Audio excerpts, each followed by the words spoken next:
kecha yarim tunda Abduqodir Husanov Real Madrid futbolkasiga qo'l qo'ymagani ko'plab muhokamalarga sabab bo'ldi.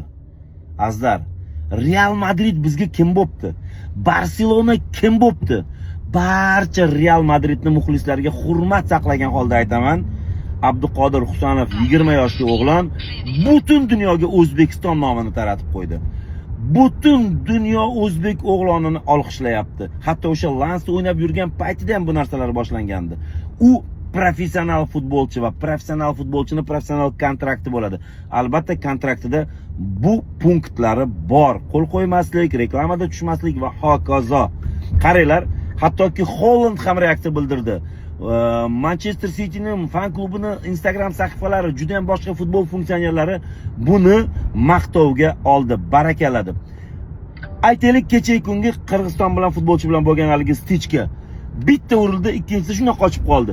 Bu professionallik va aql, haligi IQ ni ishlashi bo'ladi. Agar barcha futbolchilarimiz shunaqangi IQ si zo'r ishlaganda, hozir Chelsea, Manchester va hokazoda futbolchilarimiz bosib ketgan bo'ladi. Jigarimiz Abduqodir Husanovni asrashimiz kerak.